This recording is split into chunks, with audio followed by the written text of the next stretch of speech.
talk about what the last few months have looked like? It's definitely been a challenge and something I would never ever think I would have to do. Obviously I had 2 long hospital stays where I was there for over a month.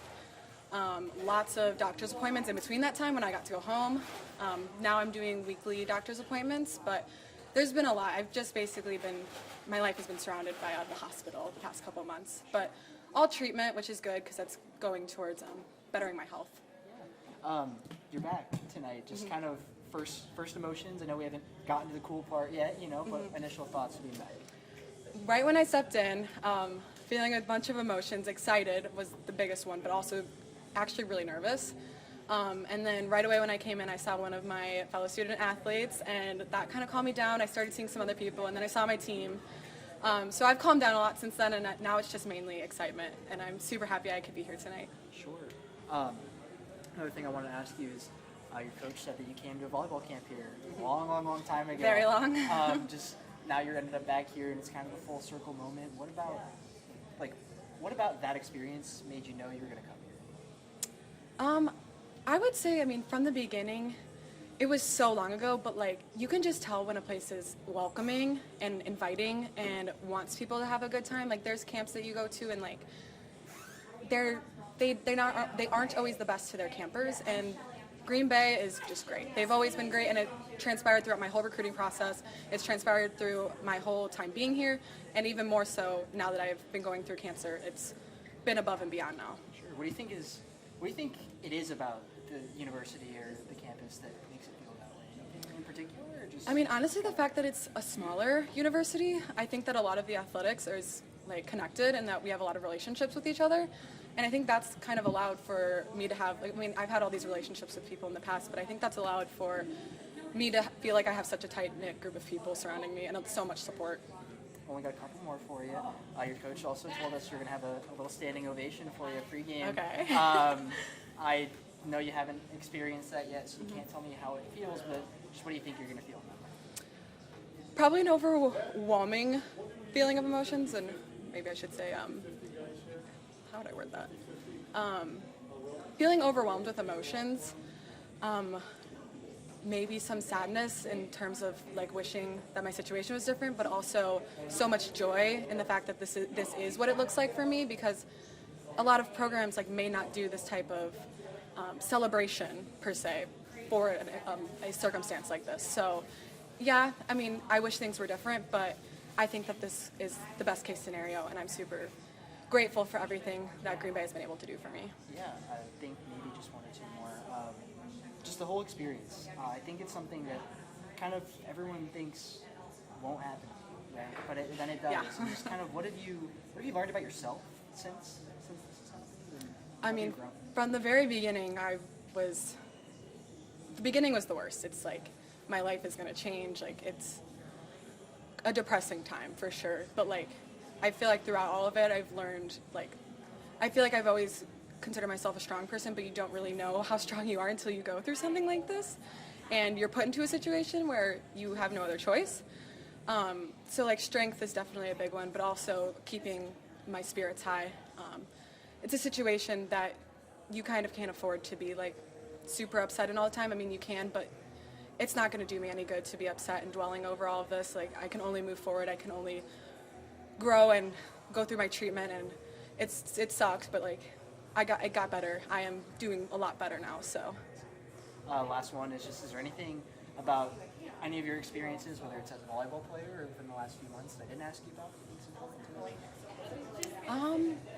I think it was really special when I was in the midst of my treatment. It was actually the last stay I was in, so the last phase, and my team came and visited me, and it was right before things actually got really rough in the hospital, but they got to see me right before all of that, and it was just super special that they took the time out of their busy preseason and schedule to come and see me in Chicago, which is a bit of a trek. So it was really special, just getting to rekindle those bonds, which I was obviously keeping communication up with them, but seeing them in person is just so different. And I got to talk to my coach for hours, then the team for hours. It was great. Absolutely, last one. Okay. What does your team mean? What do your Oh, so much. Those are my best friends. I have some like lifelong friends, and I'm seeing girls from the team last year here that I've already talked to them, and then hanging out in the locker room. Like it was tough to get me to come up here because I was hanging out with them, and I just wasn't on my phone. Like it's just I want to take it all in and be with them as much as I can in these next 2 days. Brief summary of what's going on tonight. Yeah, in late April, it was actually when the Packers draft or the NFL draft was happening. Kendall had been sick throughout the month of April. It started with a tooth infection, getting that removed, and then all of a sudden running a fever and not feeling like she had the flu, but it seemed like she had the flu. And she went through a series of tests and eventually had to do a bone marrow biopsy, which we knew wasn't good. And she got bad news up here. They had to, they told her she had acute myeloid leukemia, and they took her by ambulance to Northwestern Hospital in Chicago, where she started her journey from May until now. Just how special is it to have her back tonight? Obviously, we named the tournament after her. Just what's that going to do for you as a person? Yeah, and with our culture and our program, it's about developing future female leaders and leading with my values. And so this is really big for us to have her back and what she means to the team. She's a captain. Everything she's put in, she's an amazing student who takes everything really seriously. And for us to be able to just be with her because we've missed her so much and to celebrate her, she deserves that more than anybody. Sure. I wanted to kind of touch on that too. She appeared in all 33 matches for you last year, so obviously she's got an impact on your team, but I don't know her. Tell me about her as a human. What are some of the things that stand out? Yeah, she's very competitive, so she'll always know the score. If for some reason we don't have a scoreboard we can use on the road, she'll always know what the score is. She pays attention to scouting reports. She can recite off like what we're supposed to do in the scout. She's super fun. She's very honest. That's something we say like jokingly, like she'll tell you like it is, but in a kind way, but it's very funny. And I just was talking to her mom. She came to volleyball camp here in 8th grade, so that was back in 2018, 2019, and she knew she was going to come here even from back then. So her coming back here today, she feels like she's at home again, and she really wants to get back here, and we love her being in Green Bay. It's kind of a full circle moment. I would imagine, I'll ask her of course, but I would imagine that she's going to say something about how it felt like a family here, it's a real community, and we're going to see a lot of people out here tonight to help kind of celebrate her. Just what about the WGB athletics community is so special?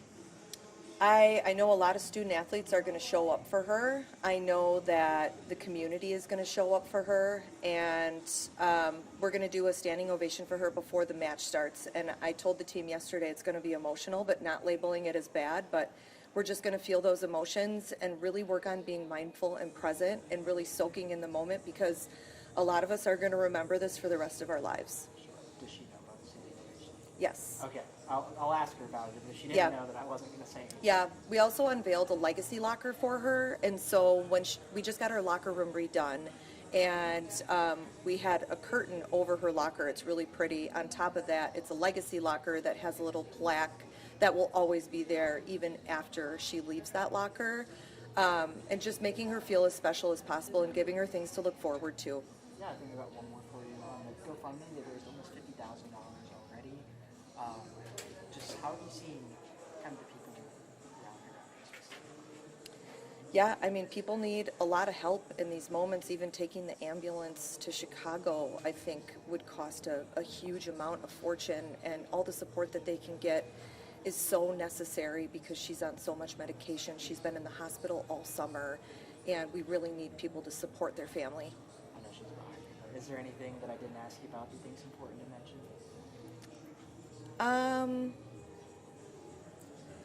Let's have fun tonight. Let's celebrate something because she's on the road to recovery. She's responding really, really well, and in the world we live in today, celebrating Kendall and being there for her is monumental.